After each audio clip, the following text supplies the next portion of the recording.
Peggy 16. Sega.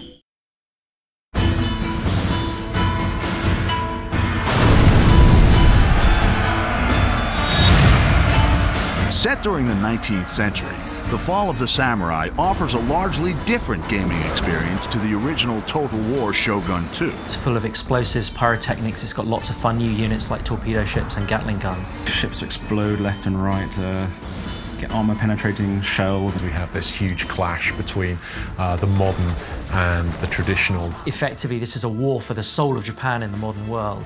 Torpedoes in the water, sir! In The Fall of the Samurai, the campaign map has been extended both further north to Hokkaido and to new island provinces in the south.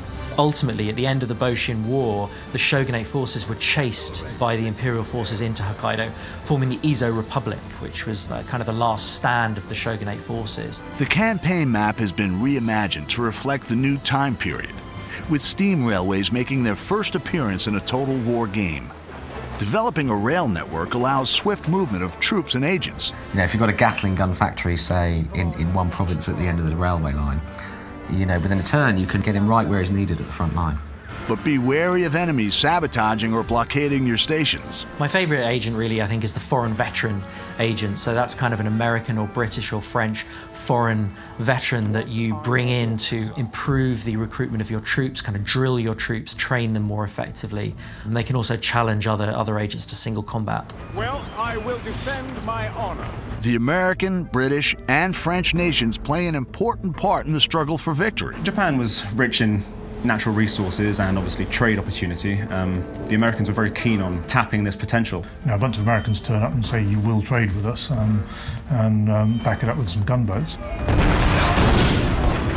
The construction of trading districts for Western powers will give you access to devastating units and advanced technology. The Industrial Revolution and the Enlightenment that took many, many decades in the West gets condensed into 2 or 3 or 4 short decades in Japan.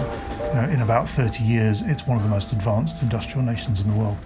Instead of having to rely on expert swordsmen and people who you have very few of, you can train anybody to fire a Gatling gun. But the cost of modernization is great. You know, modernization means mechanized factories. It means the breakdown of traditional social values and social connections. Industrial development can breed discontent in the people and reduces the effectiveness of traditional weapons and units, such as samurai. A lot of people became more and more angry with what they saw as increasing foreign domination. If modernization, unhappiness becomes too much of a big issue, a region can suffer a samurai rebellion, which was something that actually happened in the 1870s, where a bunch of disgruntled samurai decided that all this westernization was no good and rose up against their masters. I thought that was quite nice.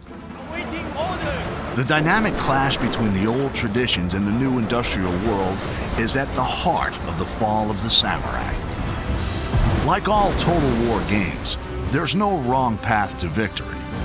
Make your own choices, build your legacy, triumph, and dominate Japan.